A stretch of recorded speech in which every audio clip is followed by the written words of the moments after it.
Bonjour et bienvenue dans cette nouvelle vidéo. Donc aujourd'hui, nous allons travailler sur un outil très indispensable en gestion de projet.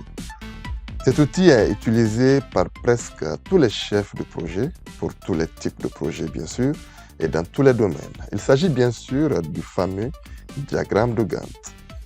Je souhaitais personnellement vous présenter ce support car il permet d'être guidé, d'avoir une ligne directrice lorsque l'on réalise un projet et ça peut concerner n'importe quel type de projet. Un travail de groupe, la rénovation de votre maison, un projet de certification ou d'audit de votre entreprise et même la planification de votre mariage.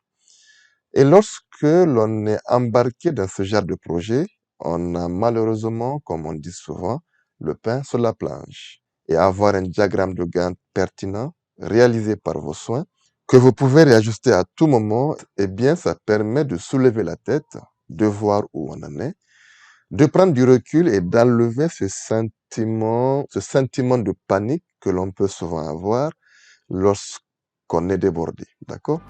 Alors, si vous souhaitez concevoir de vous-même un diagramme de Gantt efficace et dynamique sur Excel, faites-vous place confortable et suivez étape par étape cette démonstration que je vais vous montrer pour ne rater aucune partie critique, car nous allons partir d'un classeur vierge.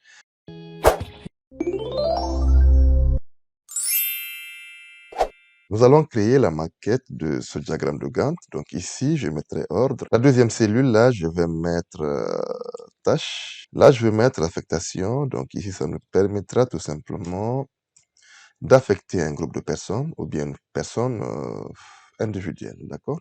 Là, nous avons début de la cellule ici, nous aurons fin. Voilà. Et là, ici, donc, dans chaque tâche, normalement, nous avons des sous-tâches. D'accord? Donc, je mettrai ici sous-tâches. Nous allons prévoir 5 sous-tâches au maximum. D'accord? Donc, c'est vous qui voyez. Donc, cette colonne, nous allons mettre le nombre de sous-tâches. Alors, les colonnes qui suivent, donc 1, 2, 3, 4, 5. Ici, je mettrai début du projet. Le projet débutera le 1er janvier 2022. D'accord? Voilà. Donc ici, nous avons le numéro d'ordre, les tâches. L'affectation, ça peut être un groupe de personnes ou une personne unique. Date de début, date de fin. Ici, nous avons le nombre de sous-tâches. D'accord? Donc, dans cette tâche, nous avons 4 sous-tâches. Tâche 2, nous avons 5 sous-tâches et ainsi de suite. Là, je vais centrer sur plusieurs colonnes. Je fais alignement, centrer sur plusieurs colonnes. D'accord? Génial. Je vais créer ici une liste déroulante qui nous permettra tout simplement de sélectionner la validation. Donc, je fais données, j'autorise une liste et je mets P majuscule. OK? Nous allons changer la police en Wingdings. Et automatiquement, nous avons une forme de coche, d'accord, de validation. Ça va nous permettre tout simplement, quand on sélectionne le P, voilà, ça s'affiche en validation. Je vais rétrécir les colonnes. Voilà. Alors, je me mets ici, donc je ferai égal à la date de début. Cette date de début, je vais bloquer. Suivante, je ferai cette cellule plus 1. OK? Et je vais incrémenter jusqu'au 31 janvier. D'accord? Donc, vous pouvez extendre votre projet en 1 année, 2 années, etc. Alors, je vais changer un peu la position. Donc, dans alignement, je fais ça. Et je vais ajuster automatiquement la largeur des colonnes. Je vais reproduire les mêmes données ici. Je vais incrémenter jusqu'au 31 janvier. Je vais formater donc pour avoir les premières lettres des jours. Alors je fais ça. Je mets 3J. OK? Génial. Je vais changer aussi le positionnement, mais cette fois-ci un tout petit peu vertical. Et voilà, je vais diminuer un peu les caractères. Alors, pour avoir les couleurs, je vais prendre une palette autre que celle que j'ai par défaut. Donc, je prendrai celle-là. Alors, je mettrai ici une autre couleur. Voilà. Cette couleur, elle est là. Je mettrai celle-là. Et la police, je ferai police blanche. D'accord? Alors, je vais au niveau des bordures. Voilà. Je fais tout simplement le contour. Voilà. Je prends ici, jusqu'ici, je vais mettre, voilà, je viens au niveau des bordures.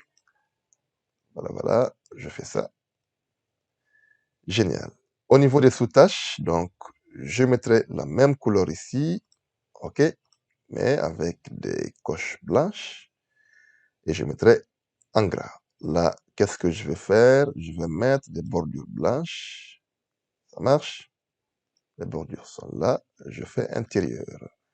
Et là, j'insère mon logo. Par exemple, ici, la première tâche commence le 1er janvier et finit le 4 janvier. Alors, je devrais normalement avoir une barre qui va commencer à partir du 1er janvier et s'arrête là. OK? La deuxième tâche commence à partir du 5 ici et jusqu'au 10 janvier. Pour la formule, c'est très simple. J'utilise la fonction et. Donc, si la date du début est inférieure ou égale à la date ici, deuxième valeur logique, si la date de fin ici, que je vais bloquer toujours sur la colonne, cette fois-ci est supérieure ou égale à ma date ici, à la même date que je vais bloquer sur la ligne, alors tout simplement, c'est une fonction et, ça va me renvoyer soit faux ou vrai. Alors, je vais élargir un tout petit peu la colonne pour que vous voyez normalement. Donc, je vais incrémenter jusqu'ici et je vais ouvrir les colonnes pour plus de lisibilité. Voilà, voilà. Vous constatez automatiquement que le premier, nous avons vrai, le 2, nous avons vrai, le 3, nous avons vrai, le 4, nous avons vrai, et tous les autres jours, nous avons du faux. D'accord? Cela veut dire tout simplement que nous allons reproduire cette même fonction que je vais couper. D'accord? Je vais sélectionner ma plage ici, là, et je vais me rediriger dans l'onglet Accueil, mise en forme conditionnelle, nouvelle règle, ok? Et je prends celle-là, je colle ma fonction. Alors, au lieu que je renvoie vrai ou faux, moi je vais renvoyer des couleurs. Donc, pour cela, je prends cette couleur, je veux une couleur, voilà, je prends celle-là, d'accord? Je fais OK. Là, nous avons franchi une première étape. La seconde étape, c'est de faire cette petite barre de progression à l'intérieur de la barre principale, d'accord? Pour pouvoir suivre la progression. Alors, mais avant, je vais ajouter une nouvelle colonne que j'ai omise. Cette colonne servira tout simplement de progression en pourcentage, ok? Avant de faire la formule, je vais supprimer la liste déroulante. Je viens d'en donner et je fais effacer la liste déroulante. Là, je vais mettre ma fonction. Donc, c'est une fonction nbval. Nbval de quoi? De toute cette partie-là que je vais diviser par quoi? Par le nombre de tâches, tout simplement. Je vais mettre au milieu, ici. Et tout va bien. Ici, j'ai 100%, j'ai 40% et 0%. Regardez. Si j'augmente une sous-tâche, je passerai à 125%. Et là, je vais éviter cette erreur-là. Pour cela, je vais copier ma fonction et j'imbrique avec une autre condition pour dire si cette formule-là est inférieure ou égale à 1 qui équivaut à 100%, qu'est-ce que je veux? Je veux tout simplement ma formule que j'ai faite tout à l'heure.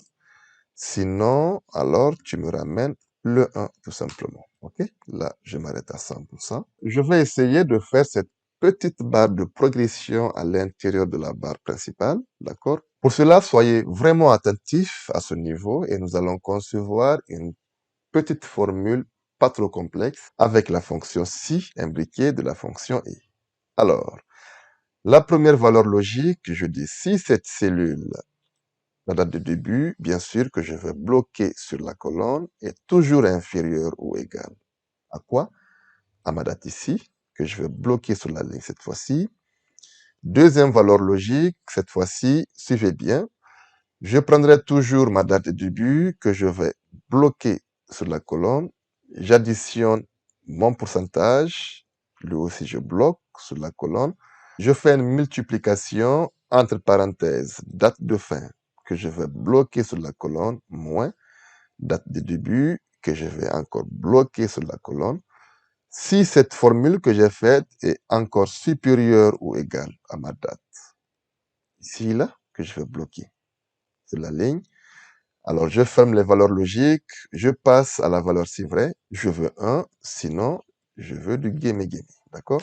Vous allez constater, une fois que j'incrémente ma formule, donc voilà, j'aurai ici le premier, j'aurai 1, le 2, j'aurai 1, le 3, j'aurai 1, et la fin du projet, j'ai 1, parce que tout simplement, mes sous-tâches ont été validées. Si je supprime ces deux sous-tâches, on considère que j'ai fait une commande de tâche, vous aurez constaté que nous avons seulement 2, 1. Alors, je vais utiliser cette merveille-là. Alors, je vais copier à partir de ma formule ici jusqu'à la fonction et. Je vais couper. Je sélectionne toute ma plage ici. Je fais onglet accueil, mise en forme conditionnelle, nouvelle règle, ok?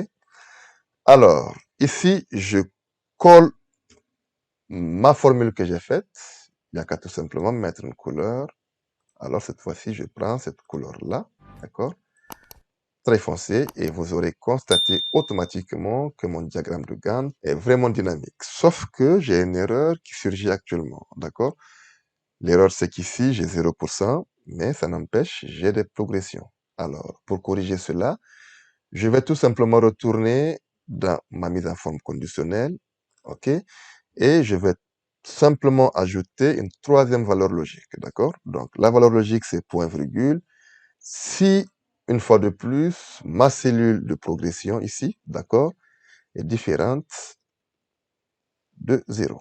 Voilà, voilà. Je fais OK, j'applique, et je fais OK. Alors, ici, nous allons essayer d'enlever ces deux-là. On considère qu'on a fait 50%. Si je prends une cellule, je valide une sous-tâche. Voilà, voilà. Ici, je valide. Là, je valide. Alors, ça nous reste tout simplement cette petite progression de pourcentage. Si par exemple, ici, nous sommes à 50%, comme nous le voyons ici, il faudrait que j'affiche les 50% de la partie concernée, d'accord? Ici, donc là, nous sommes le 2, alors il va s'afficher sur le 2. Là, si je fais la barre de progression, elle est à 60%, donc il faudrait que 60% s'affiche ici, d'accord? Là, si je suis à 80%, donc il faudrait que 80% progresse pour venir s'afficher là. Donc ici, qu'est-ce que je vais faire? Je vais copier ma formule ici, là, d'accord? Jusqu'ici, que je vais couper. Je vais supprimer ça, d'accord? Et je vais tout simplement faire ceci. La fonction si cette formule que j'ai faite, cette fois-ci, ce n'est pas supérieur ou égal, mais plutôt égal à cette cellule de la date. Donc, je veux tout simplement quoi? Je veux afficher le pourcentage que je vais bloquer sur la colonne, sinon, guillemets, guillemets. Alors, je fais ça. Et vous aurez constaté que nulle part, j'aurai ce pourcentage. Donc, erreur. Je m'explique, ok? Je m'explique. Nous allons afficher le résultat de la formule. J'appuie sur la touche F9 et nous avons 44 563,5. Je vais copier, je fais échappe, je vais coller ici, d'accord? Suivez bien, ok? Et je vais coller là, ok. Ici, je vais reproduire la mise en forme en date. Je fais CTRL J. Et là, je vais saisir manuellement. Donc, 44 563. 44 563. OK? Je vais aussi formater en date. CTRL J. Alors, je pose une simple condition. Cette cellule est égale à ça. Alors, ça me renvoie à faux, tout simplement. Alors que nous avons les mêmes dates qui sont affichées dans les cellules. Qu'est-ce qui se passe? Je vous explique. Ici, nous avons une partie décimale qui affecte notre réponse, d'accord? Donc, pour avoir un résultat concret, je vais supprimer la partie décimale et quand je valide, j'aurai vrai. Alors, nous allons reproduire cette même technique de la fonction que j'ai créée tout à l'heure, du moins de la formule que j'ai créée tout à l'heure, tout simplement en ajoutant une petite fonction ici qu'on appelle int. Donc cette fonction int permet tout simplement de soustraire la partie décimale et de garder uniquement la partie entière. Alors, je vais fermer ma parenthèse ici et je vais valider. Et vous constatez, une fois que j'incrémente ma formule, alors j'aurai le pourcentage évidemment au niveau 2 janvier 2022. Donc je continue, voilà, j'incrémente ici et j'incrémente vers le bas, ok. Je mettrai toutes mes données en police blanche, d'accord, et je vais formater et donner un pourcentage. Vous constatez qu'automatiquement les pourcentages s'affichent de la partie concernée. D'accord, tout simplement masquer cette colonne de progression.